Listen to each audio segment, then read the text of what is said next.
Hi, I'm Ash. And I'm Chris. And welcome to the Untold podcast. It's a really strange feeling sitting here listening to you talk about all this, because I said to Ash earlier on, I wanted to touch on your spirituality side of things, because I'm not a believer of it's difficult to say I'm not, but I don't really think about anything like that. I've never really been in a position to think about it, and I find it quite interesting that people do have religion, because how do you find, like my wife had an MRI scan the other day, and I stood outside while there was two guys there and their dad was having an MRI scan. It was really poorly, and they were praying. I could see they were physically praying, and I thought to myself, why are they doing that? And then I thought, actually, no, it must be lovely to believe in something, because you've got something to believe in, and you're praying to somebody or something to allow your father to be okay. But then what happens when the father isn't okay? How do you deal with that side of things? You know what I mean? It's because you're believing in something, but if something doesn't happen, then how do you deal with that belief sort of failing you, sort of thing? Because I'll be honest with you, when I saw them praying, I actually prayed for my wife. Wow. So what was I praying to? Exactly. But I just felt like, they're praying, so maybe that's what I should do for my wife, because I love her, and if they love their dad, then maybe that's what you do. So I prayed, and she was all right. Yeah. So I'm kind of thinking, am I actually a believer? It's a like I said to you a minute ago, like the last few months have been very strange for me, but I just kind of wanted to get your sort of side of that, really, how you deal with that. Yeah, thanks for asking those two questions. I think let's separate the two issues, because I think it's easier to discuss. So let's talk about why would we pray, or what's the benefit of God, if you like, in our life faith.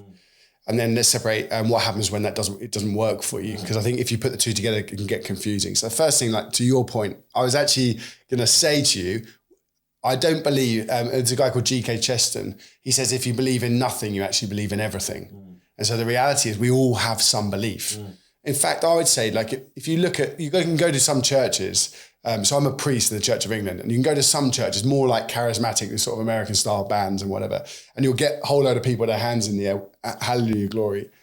And a lot of people find that super weird. But if you take that exact, let's say it's a man as well, pick him up, put him in an Arsenal shirt or a Tottenham one or whatever you want to wear, and then stick him on the stands while his team are playing, and that action, and everyone's like, oh, that's perfectly normal. That, I believe, is an action of worship. It's just that he, on a Saturday, might be worshipping Tottenham, and on a Sunday might be worshipping God. Of course, then if you ask which is worth your worship, even a Tottenham fan might admit Tottenham are not worth your full, absolute, your whole life. And there are people who are devoted to things wholeheartedly, and I love devotion.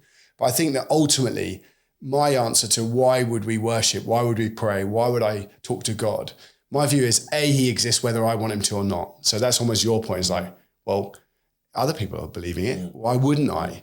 And so I've had plenty of atheists who say, oh, I don't think God exists. That's fine. God doesn't actually need you to believe in him to exist himself. But I believe that most meaning and purpose is found when you find out why you're here. And so that sense of why are we here? What's the point?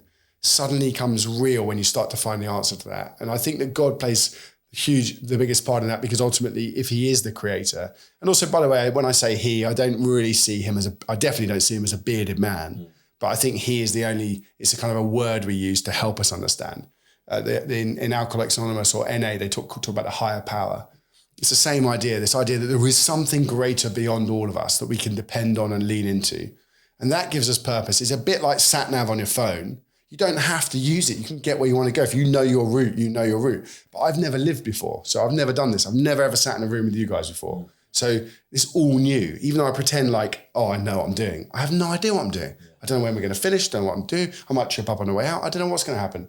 But if this is the idea that actually God does know, he knows you guys already. He knows me already. He knows what we're going to be like. Suddenly there's that feeling of like, that's like plugging into sat-nav. How do I get from here to there?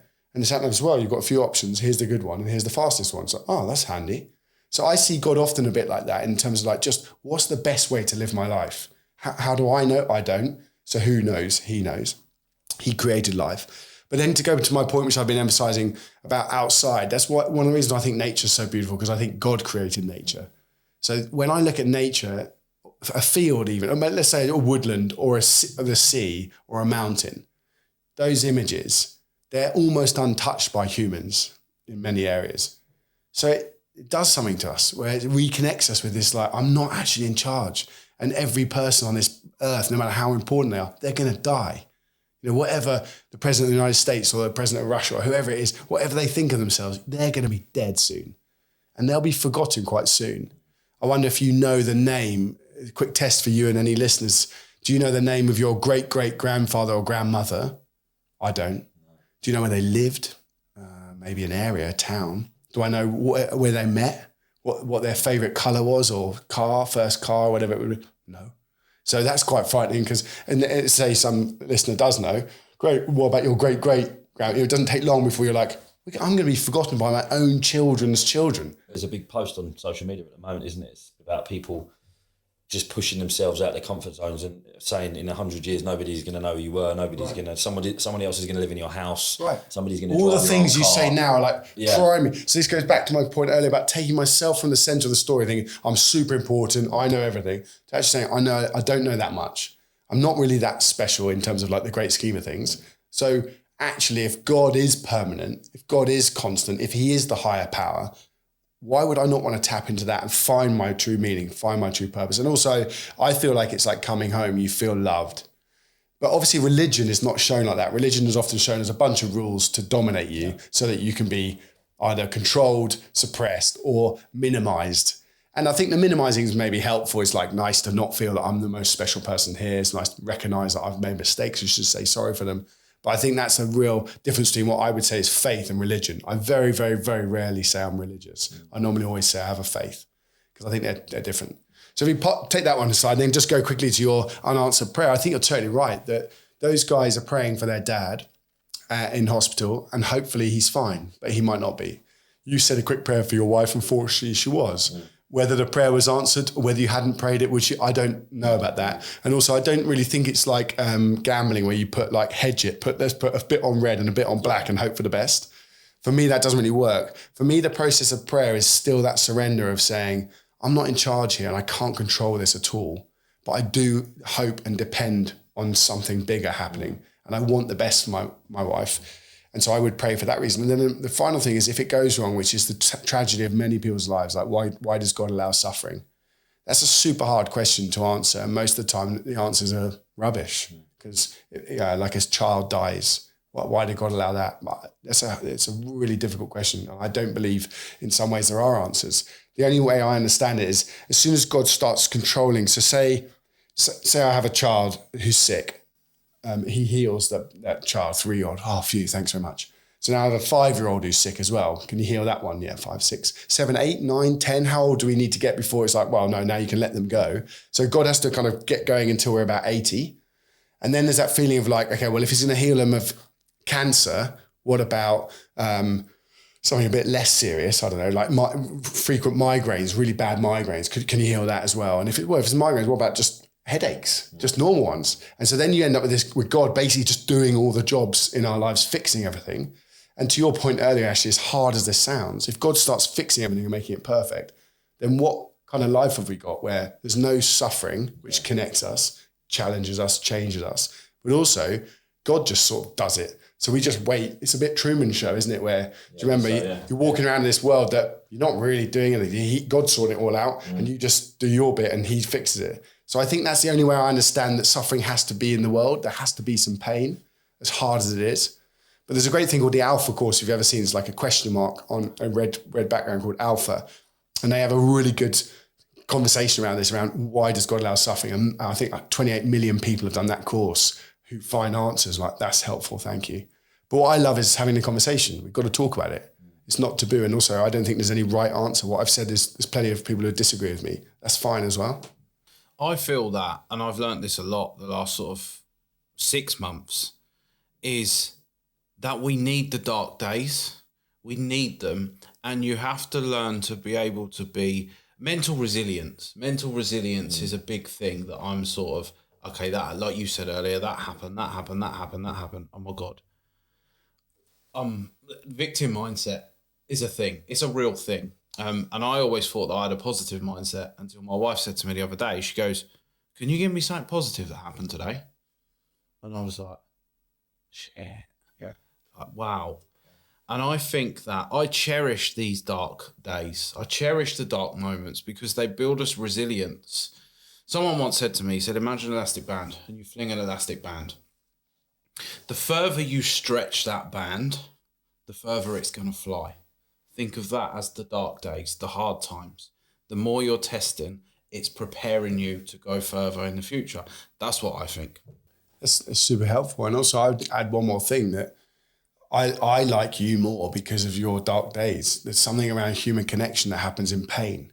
You, Chris, paid attention to a family struggling and had an empathy for them and had a feeling for them, and then sort of changed your own behavior. Because if we don't have any of this stuff in the world, well, then if you're fine and you're fine, well, we've got nothing to talk about really. We've only got like, oh, you've got a nice car. Yeah. You know, how big's your house? It's all benign. All the stuff that we do end up to, it's like, none of that matters. What really matters is you're right. And when you say, no, I'm not all right, and can you help me, or can we chat? So I've got a friend right now, he's just messaged me, his wife's just asked him to sign a prenup. They're married. She's just asked him suddenly after X years of marriage, can you just sign this prenup in case we, what? Yeah. So he's just out of the blue, what? So first of all, I was the only to start, I was the only person he told for a while. So all I can say is, mate, that's awful. You know, do you want to have a chat? But I love him more for telling me than not telling me. If he hadn't told me, then I know him all his life, but he's never told me this whole thing inside him, which is, imagine in your brain thinking, what's she doing? What's going on? Why am I doing this? Why should she ask me to sign this? And actually for him, there's that sense of just telling someone, just as liberating, but also has made me feel more special to him, and a little bit, I've got my eye on him a little bit, like I care about him. And and if he didn't open that up, and that's what me and Chris said about doing this podcast, we've not done this, and we've sort of, it's a way to be open. It's a way to sort of let it out. Otherwise you internalize everything. And that's why, like, messages, emails and things, you read it how you're feeling that day. If I send you a message and I didn't mean it, James, where are you? You're late. We're doing the podcast. You might take that as, oh, sod him, we're not going. Whereas if I send you a voice note, James, how you doing, man? Just wondered how you're getting on. That comes across completely differently. And opening, the best thing I ever did was a mindfulness course. I was in a bad way. I owed £250,000 in my business, and I had a couple of grand in the bank, and I had no idea. But everything my brain was telling me, worst case scenario, every single thing that. So I did a mindfulness course, and it was amazing. Like learning how to deal with your emotions. She explained it as all these things. You have to acknowledge them. She said, imagine you're lying on your back on the grass, and the clouds are coming across the sky. There are their thoughts. Get them in your vision, acknowledge them, and let them pass. And then there was the imaginary shelves and things like that. And honestly, it changed my life just to understand that my brain is a muscle and I have to learn to control it. Brilliant. And also just that we as humans, we just don't know, we don't understand how brilliant and complex and ugly we are. And it's those things together of like, we have to be aware. You are a bit. I'm definitely ugly. So I want to talk to you about XCC. Yeah. Because it's a charity. It's a challenge. Where did it come from? How did it start? Tell me more. So I grew up, I'm one of 4 boys. So I'm the second of 4 brothers. And my son, I've got a son, and he is, I think, the 7th all-male generation. So it's my son, I've got 2 sons. They're the 7th generation of all men down through my father's line. So I've had this sort of male experience. Then I was in the Royal Navy for a little bit as a reservist. I then taught in a boarding school where I had 50 teenage boys living in the same house as me, and I was looking after them. And then just male experiences. And obviously, and rugby team, whatever, sports teams. And so through all that, I noticed that men are basically beautiful and amazing, but also broken and quite frightening. So there's that kind of combination between they can be really powerful when they're on form. And I think society still leans in the benefit of men generally. It's like, well, it's generally good for us worldwide, definitely, you could say that. So like generally men have got power and control generally across the world. So there's this beautiful kind of group of people that have a lot of potential and yet also super broken. And so if you look at most prisons, of course, they're populated by men, obviously men-only prisons, but most prisons are male prisons. I spent a bit of time in the police force, and they basically spend most of their days hunting men. Their clients are men. And if you look at most troubles in the world, there'll be men behind them. So it's not that women don't feature, it's just that this is a trend. So I had that awareness in my mind of like, men are so brilliant and beautiful, but also so broken and so full of capacity to damage. What if we can change that and just keep the beautiful, brilliant side shining, and also learn to deal with the broken side? And so obviously I started working with young people, and young people are great. I really enjoyed those times, but I sort of have this feeling of like a lot of that's wasted on the young, because they, rightly so, young people have a kind of cockiness to them. It's like, yeah, but you're a bit of a dick, so that's going to happen to you, but not me. That won't happen to me. I'm going to be different. And so you can talk about anything, even stuff they're struggling with. Like, yeah, but I'm just struggling for now and I'll be fine. And so young men especially have all those problems of loneliness, their problems of porn, problems of anger, problems of whatever, like purpose, meaning. But they'll work it out. They're still discovering. Yeah, and also the whole world's ahead of them. Don't worry, and I'm going to meet someone fantastic and they're going to sort my life out. It's in their mind. But then, of course, life goes on till about 20 or 25. Many people by 25 and 26 to 30 are like, it's not going as I thought it would, actually. I'm not yet where I wanted to be. This whole life stuff's happening quite bad. And so I really found it interesting to start to engage with men of that kind of age. And then, of course, carrying, like, say, to 30 to 50, you've got this whole band of, like, seriousness happens. Quite a lot of heavy stuff happens. Big commitments that change you forever. You know, we've talked about them already. Having kids, getting married, buying houses, like getting serious jobs where you have people working for you. A lot of that stuff happens in this age. And so there's a feeling by which if we create a space for men in that age to really try and be, to almost like better themselves, but also get the best of themselves, then that's an opportunity. And so from my outdoor experience, the feeling was you've got to get guys away. If we stay in this environment, we'll connect a lot. We could hang out here for quite a long time. We would connect a lot. But guaranteed, if we go outside and go on a long walk, we'll connect more. Just because one of us will fall over or something, or like trip into something, or bump into something, or something will happen, or a car will come and I'll put my arm on you, be like, hang on. And suddenly we're connecting and like touching each other. It can sound weird, but that's what very human is, to actually be physical. And so the whole physical experience is super powerful. And then we began to think, well, what if you could then connect mind, body, soul, which I believe are those most important things in our life. So the physical, we need to keep it active. Then the mental, the moral, the stuff we're talking about, friendship, loneliness, anger, depression, mental well-being, all of that stuff, but chat about it in a way that isn't like 1 hour intense. And even to some extent, I wouldn't be surprised if people have started tuning out of the podcast, because it can get quite heavy. Whatever you're doing right now is like, wow, I'm listening to this guy, it's too much.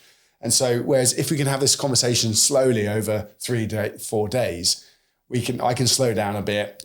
I can hear from you guys more. I'm much more interested in what you have to say really than what I have to say, so we can connect. And then finally, that sense of the spiritual, we talked about it a moment ago, but we just have to make space for that. Otherwise, the risk in our lives, if we shut it all out and block it out and just be purely like we're present, I'm here now and what I'm doing now is the only important thing. Without any kind of future, there is no sense of now. Because now is like, if we all knew we were going to die tomorrow, we probably wouldn't be sitting here having this chat. We'd be doing other stuff. And so we've got to have some sense that tomorrow exists, that there is another day, that then we live our days like that. So I think the spiritual then comes in as like, why are we here? What's the point? What are you bothering for? And to have those conversations outside enable people to have their own views, enables people to disagree, but also mostly to reflect and to listen. And so the XCC is this extreme character challenge. The idea being that there's no point in just doing a physical challenge, but people want a physical challenge, and I like that. But there's no point doing a sort of spiritual challenge, because I don't know what's going to challenge anyone. Maybe nothing. And also there's no point doing a moral challenge, because you could just say, oh, you know, we don't have the same morals. But actually, if you chuck it all together and say it's actually about your character, who you really are as a human. Maybe I would talk about it as the authentic man, the authentic you. What's the real you? Who's the you that only some people get to see? And how can we encourage him more? How can we grow him? And how can he change and evolve and be challenged and be kind of the best version of himself? And so the extreme character challenge was born out of that. And we've taken thousands of men. We go into wild places in the UK, and it's sort of 72 hours, Thursday night till Sunday. And we run about 5 of these events a year. They pretty much sell out. And then we have an amazing, amazing response. The only reason I really do it again is because the outcomes are amazing. So I'm hoping actually you'll be saying that in a month or so's time. I'm nervous about it, because I'm nervous about finding out who I am, because I'm really looking forward to stripping back. I'm really looking forward to no phone, no vape, no TV, no TikTok, no anything for 4 days. Yeah, we take all that stuff away from you. Take your car keys, all of it. And the reason for that is we just take control off you. Because again, we've discussed already, but most of us spend most days, I certainly do, controlling my time and myself, my bank account. I know what I can do today, what I can't. I know what's in my fridge, what I'm going to eat, what I'm not. And that's fantastically liberating if you've never had that. But after a while, that's a burden that you just could do without. And so we take that off you. And also the other thing is that adventure is defined as an activity with uncertain outcomes. So there's that trepidation. We like it because I don't know what's going to happen. It might rain. It might be super windy and gale force winds. And we'll just have to carry on doing what we're going to do. And we don't even know at the moment. I know it's in Wales. Yeah. I don't know where it is. In Wales. Yeah. Wales is a big place. I showed my daughter, who's 11, I showed her the list of things and the FAQs. You're not allowed to bring anything, no snacks, no nothing, or it will be taken away and you're going to get, that's it. And she was like, oh my God, Dad, are you going to be all right? I said, I'm going to be absolutely fantastic, Dad. The hardest thing that's going to be for me is to not be able to speak to you for 3 or 4 days. Yeah. That's going to be the hardest thing for me, is to not be able to speak to you. Everything else, I'm ready for it. I'm like, come on, let's do this. Come on, James, let's have some fun. Yeah. In a different way that I would normally have fun. And I'm, like you say, get outside. So my friend who's Nick Goldsmith, he's got a book called Rewild Your Mind. And everything that he does for the veterans that he works with is all about bushcraft, being outside, living with nature, grounding yourself. And I think it's important, and I'm really looking forward to it. And it's such a shame Chris can't come along for the journey. I know, yeah. I kind of swerved that one, didn't I? But there is a good excuse for it. But maybe you'll have a go at the next one. Yeah. And I like the fact that it's all secret. I've watched all the videos on your website, on YouTube, I can find, and people are like, all they say is it was fantastic. And then in the thing it says, you don't know what you're doing. We don't know what we're doing, but it's going to be great. Just come, I don't know, open-minded. Yeah, and I think that's that sense of adventure, isn't it? You imagine Yellowstone's on at the moment, all those sort of old, the prairies and the kind of old pilgrims story. And even back in the day in the UK, there's plenty of spaces where you'd have to go on a journey. It would take you 2 or 3 days. And you'd tell people you're leaving, and then you'd arrive when you arrive and maybe tell them 3 weeks later you arrived there. But with mobile phones now and everything's so instant. Even you speaking with your family, which of course I believe is a good thing, there's that sense by which these are kind of heavy burdens that we have to carry, that constant. People who know where I am right now and they know what time and every minute of all my days is known by me and many others. And actually just have some freedom from that. Then to have a bit of fun with just a bunch of random blokes. And there'll be 150 guys there. And there's that sense of why 150? What are we all going to do? But I quite like the mystery of just saying, we don't know. Let's just see what happens, because that's something playful about that as well. And normally if we go out with our mates, I'm we'll go here and then we'll go there and we'll go there, right? And so it's kind of okay, fine, all decided, everyone making plans, booking things, saving money here and whereas actually when you're outside, just go. One of the reasons we don't tell you where we're going to go is because if it's raining, when the wind's blowing from the west to the east or whatever, we might go and hide down the east to the west side. But if I've told you we're going to go over that side, we'll get people saying, well, you said I'm going over here and I've already done this walk and I've prepped myself. And so we just leave it flexy. Let's see what happens. We're going to go in the wild and we'll try and make it fun. We'll try and take some risks. We'll try and make it wild and feel a bit ballsy. But at the same time, we'll have to adapt, because whatever happens will happen. A river might flood, a bridge might collapse, whatever it is. We'll just have to work out a way of getting over. And I'm really looking forward to the human connection. I love people, certain people. I love people and I love human connection. And this is something that I've been having a lot of conversations with. Human connection is at the lowest it's ever been. We live through our phones. We speak through our phones. We send videos through our phones. And this whole human connection, I'm really looking forward to losing the technology, losing everything, and having human connection again. Yeah, we're talking the book, you might remember, because you listened to it online, actually, didn't you, on Audible? But there's that chapter on connect and abandon, connection and abandon. So the whole connection thing for me is massively important around loneliness and suicide for men especially. But also just that feeling if I gave you all more money than you've got, so let's say we 10x your income. So whatever it is, say you earn 20 grand, you're now going to earn 10 times that, 200 grand. Say you earn 50 grand, you're going to earn 500. Wow, we're getting to big numbers. What starts to happen is people will just start thinking, well, I will buy that bigger house with those gates. And of course, instead of being now living in a terrace house with your neighbours where it's like morning, and you're both putting your bins out together, it's now someone else is putting my bins out for me, and I open the gates for my limousine to drive in and out. And then what's happened to my neighbour? A friend of mine used to play football at a high level, played for England, whatever, and he moved to an area called Beaconsfield near us, actually, where it's where James Corden lives and blah, blah, blah, or his family are from. And there's loads of people live around there. Apparently it's the most expensive place to live outside London. And I went to see him in his house and I said, how is it? And he's like, it's boring. I don't know anybody here. I can't meet anybody. Because he's a bit of a footballer, there was a little bit of a tiny celebrity stage, so he couldn't easily just walk down the road because people would sort of stop him. So he'd probably drive normally. But he was like, where can I go? How do I meet my neighbours? Because the local pubs are all sort of, whatever they're called, like swanky pubs. Bistro dining, whatever it is. So it's not like the local. And so they've all gone. Then he's like, the high street's just a high street. Waitrose is the supermarket, but he didn't necessarily want to meet people in Waitrose in his mind. And so he's like, it's like he wants to meet someone like playing, he was quite a geezer and wanted to meet like darts club or something. But they're not going to have a darts club in this area. So what he realised he'd done is essentially earn himself out of his friendship groups into a place where he didn't know anybody. They were all bankers and whatever they were.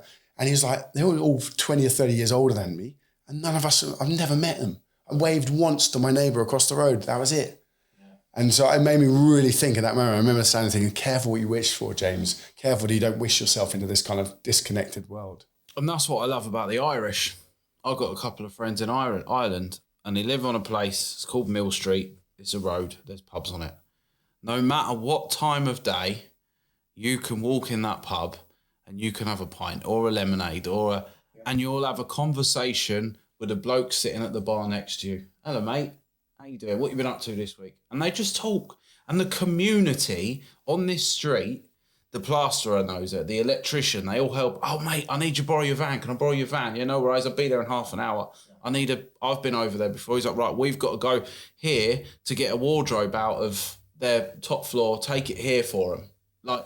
And it's that community. I'll buy you a pint. And anyone listening to the whole podcast, they're going to think, well, we've come full circle. Are we saying something different to what we were saying earlier, which was, there's people stuck in that pub culture. But this is now a different reason. I think there's definitely a culture around public places that becomes really positive. The football support. I love the fact people have season tickets next to someone random, but we've had these season tickets for 20 years or whatever they've had. I love that. I love the pub culture where it's let's go meet people, connect, have a space where we can meet.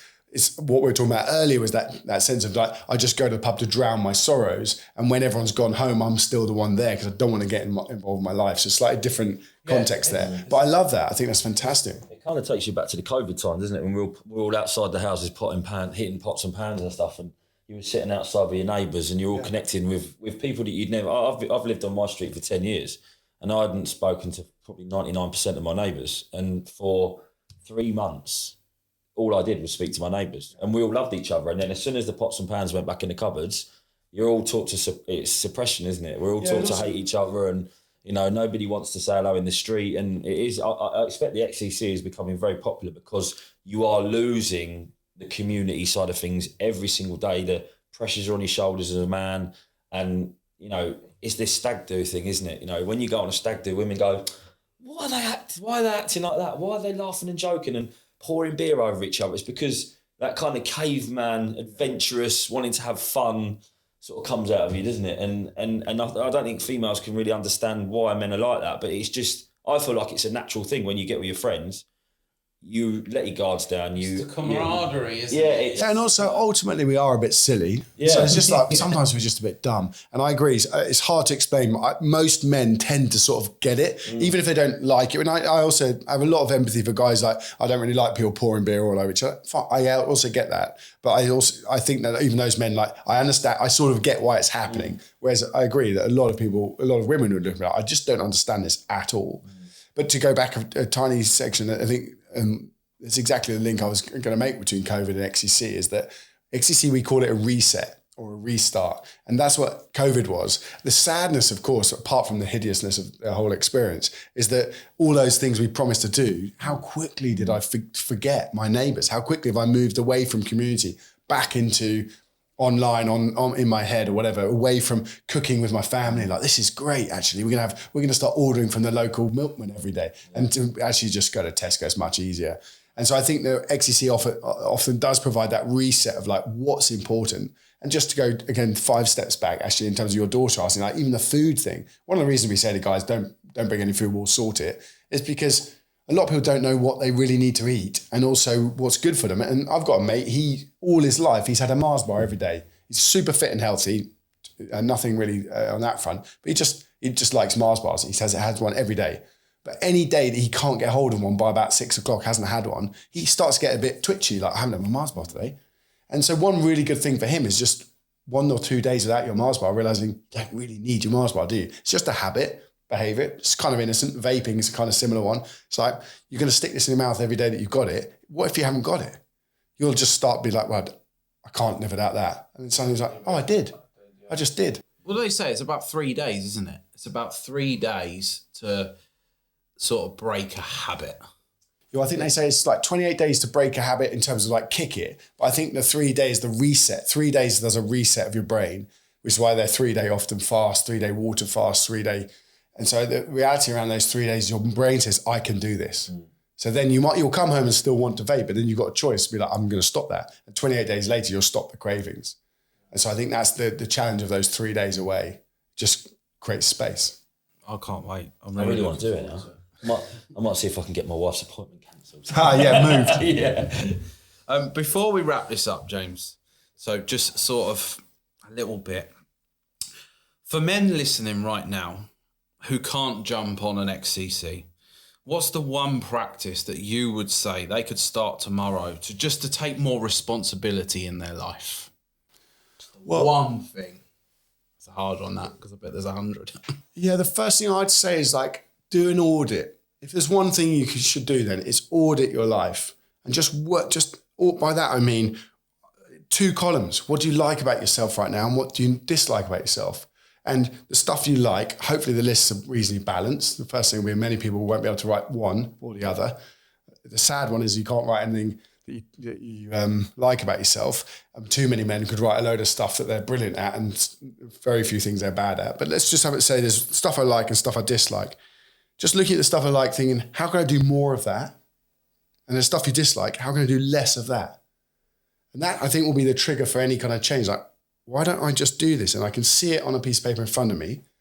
And if you're struggling with your pen hovering at a paper to write anything you like, you need to find out that you're beautiful and brilliant. And you need to find some friends who can tell you that. If your list of what's amazing about you is super long, but your list of what I don't like about myself is super short, you need to get some sense of reality. You're not that great. You're a bit of an arse, actually, and you're not as cool as you think you are. And so I would say those lists should almost be balanced, 10 odd words each, 10 key things. And if you can't, again, you could ask someone who loves you, like, what do you like about me? What's good about me? Let's just put that down. What can I change? How should I shift? Write that down. But I would say the first thing you want to do is know where you are to start, because before you go on any journey, you've got to know where you're starting from. And I would say that any advice on top of that will be useless if you don't actually appreciate, I've got a problem here. It's the identification, isn't it? I guess. Identify. Yeah, it's like talking to an alcoholic. Before they admit they're alcoholic, there's no point saying, right, mate, you drink too much, because they'll be like, no, I'm all right. Or, mate, you've got a problem here. No, I'm all right. But the day they say, I've got a problem, they can look up to you and you say, yeah, what are you going to do about it? And that's a massive, there's loads of options, but until you realise, you're not going to change. And it goes back to that responsibility again, doesn't it? Yeah, and then you've got to take responsibility. Again, yeah. But the audit is that first revelation of like, I'm not who I think I am, or I'm going to soon be not who I. Again, some of you guys listening and girls listening, you'll be about to do things in your life that you could stop right now. That if you stop now, you'll get away with and you'll be okay. But if you carry on, let's just talk about like an affair, cheating on someone.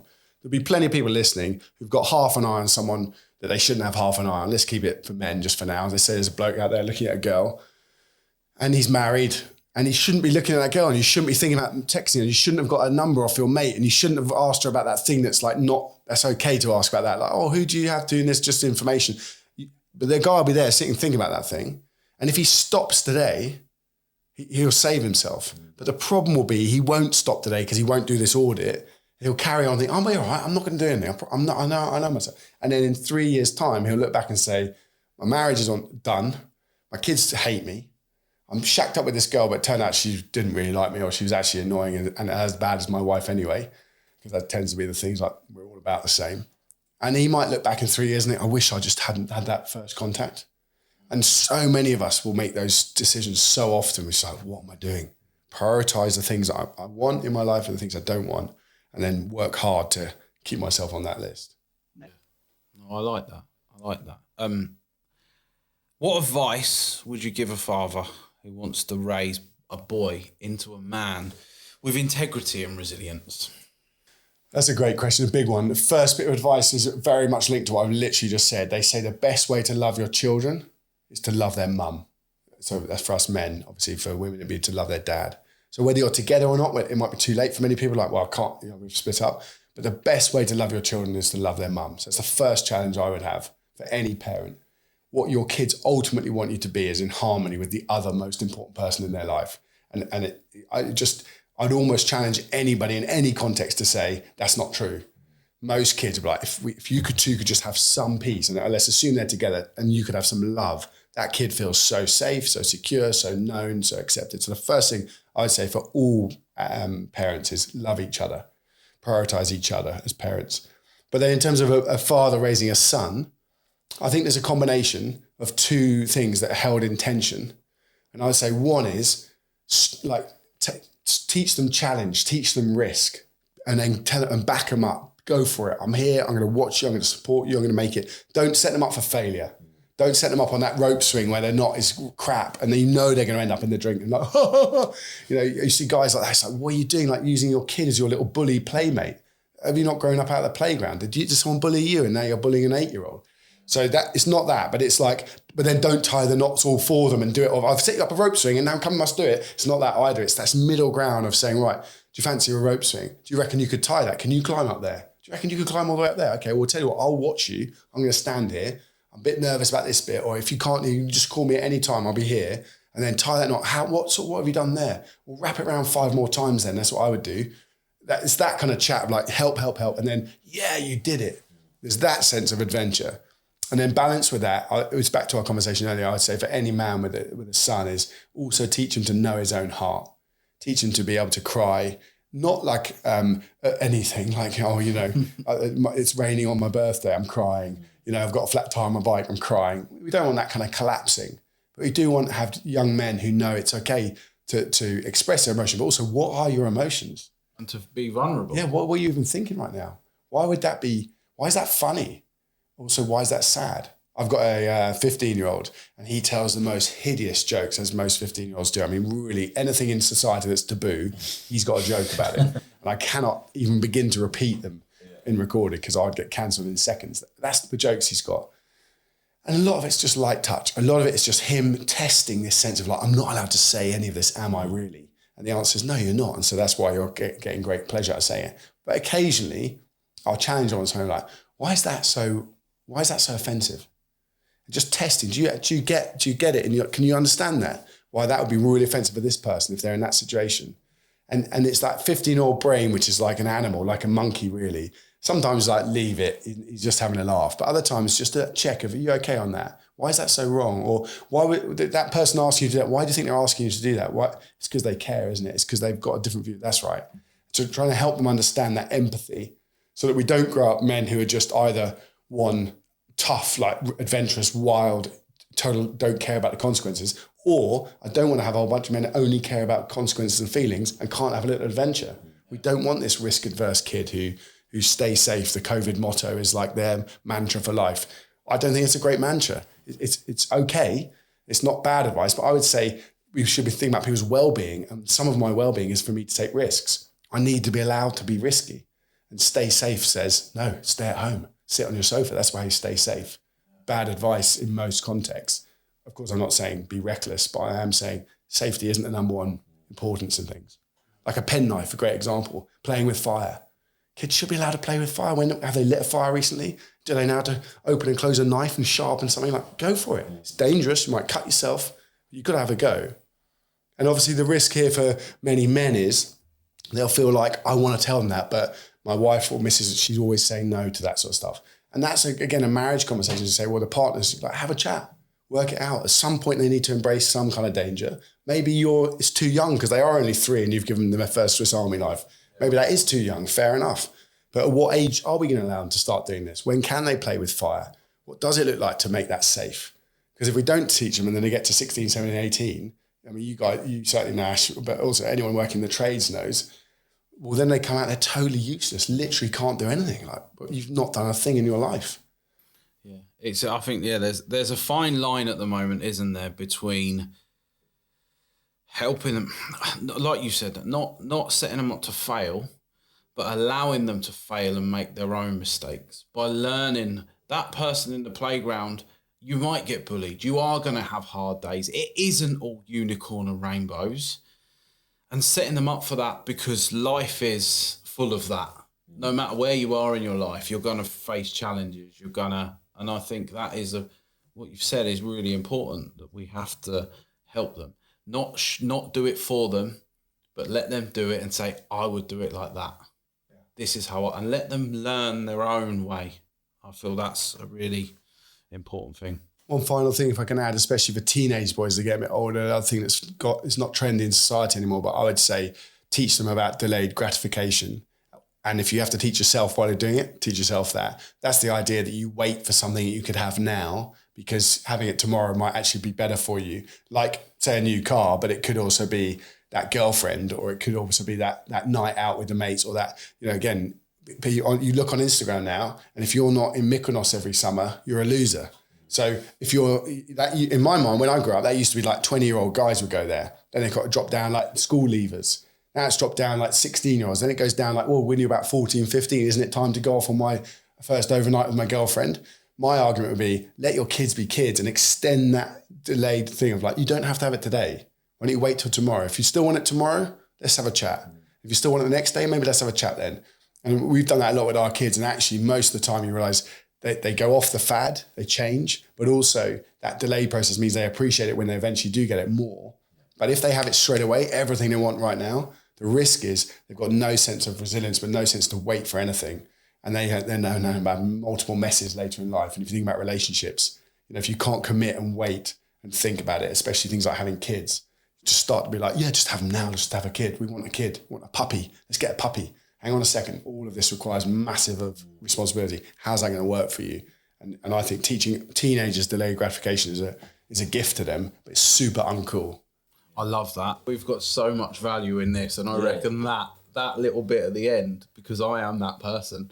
I am like, I want a new motorbike. Get the idea, right? I'm going to go and buy one tomorrow. That's it. I'm going to go and buy it. And then you're like, oh, I should have bought that one. Or a new car. I did it when I was a kid. I remember I crashed my first car. Was going to buy another one. And I said to my old man, I'm going to buy this car. He said, don't do it. I said, yeah, no, I'm going to go and buy it. Yeah, I really want it. He said, don't do it. Look, it's your money. I'll let you do it. I went and bought an old Mark II Volkswagen Golf. First time, picked it up, went into Sainsbury's car park with my mates, come in, went over a speed bump, both the front lights fell out. And that was a lesson that I will never forget, and I should have delayed that gratification. Well, there's a deeper bit to this, and where your listeners probably getting bored of me now, but it's called the Marshmallow Test. You probably come across it. It's years old now, but if you Google the Marshmallow Test, it's pretty famous. So they basically stuck some cameras in a school classroom of some age kids. Let's say they were 5, 6, 7 years old, something around that. Obviously with permission, psychological experiment. They stuck a marshmallow on everyone's desk. And then they said, right, we're going to walk out of here now. And if that marshmallow is still on your desk when we come back, you get 2. Okay? Well, the kids are like, what? So off they go. So you can imagine, right? It didn't say we're coming back in a minute. It just said we're going to go out when we come back. So the first thing that happened, like 4 or 5 of the kids just straight down. Because it's like, that's your marshmallow, right? It's yours.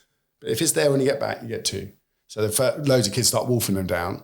Then there's some nice bit where another kid's like licking around the table, another one that's sniffing. Some other kids looking out the window, other kids sitting on their hands, eyes closed, can't even look at it, all this stuff. But what they did was then track those kids into adulthood. And they found out that predictably now, when you start to realize it, it's like the ones that waited had a more fulfilled life than the ones that got their instant gratification, who were generally less fulfilled throughout life. And most of the standard stuff that breaks down in life broke down for those kids around instantaneous gratification versus the ones who were like, I'll just wait. And so there's that real sense where it's an underdeveloped thing in life. And I would bring it back into a faith context. Often people think that the idea of God is like telling you what you can't do. And I would often say or it's telling you stuff that is good for you and stuff you shouldn't do because it's bad for you. And ultimately that kind of links in my mind to this delayed gratification. Like, why not wait? Wait another day, see if you want it tomorrow, see if you still need it. And obviously you wait a bit, you get a bit older and realize, I don't need that. And that's it. I've made so many mistakes with that in my life. I've made so many mistakes. It's so strange. I was literally having this conversation yesterday with my wife. Exact same conversation. I was, up until my son was born, anything I wanted, I just went and bought instantly. Anything that my wife wanted, I just went and bought. Now, I never saved any money. I didn't do anything. Now I save all of my money. I don't go out and buy things willy-nilly. You know, I need a new car. I haven't gone and bought one. It's just mad how the journey just changes, like, as you go through life. And like I said a minute ago, like, this has been really good for me. I don't really care about anybody else now. You know, I feel like I've gained so much out of this. No, this has been great. Should we wrap this up? Yeah. James has got to get a fix first. Yeah. Right, thank you, James. That's been great. I really appreciate it. And for anybody watching, Responsibility, Becoming the Authentic Man. This is James' book. I've listened to it. Now I've got a copy of it. I'm going to read it. But I promise you, it's got some real golden nuggets in there. We'll link the copy of the book in the show notes. And I'm also going to send a link to XCC. Now, the next one is the 9th to the 12th of October in Wales. There are still tickets available. Check it out, xcc.org.uk. Thank you so much, James. I've gained a lot. It's really been do appreciate your time. Real pleasure. Thanks, guys. And hopefully it's helpful. If you like what you're listening to today, guys, please do like, subscribe and share the life out of this podcast so we can get it out to as many people as possible. And for season 2, we want you to be involved. So we have the Untold phone. Please send us funny jokes, dilemmas, anything you want to 07511 272 459. And who knows, maybe we'll feature you in the next show.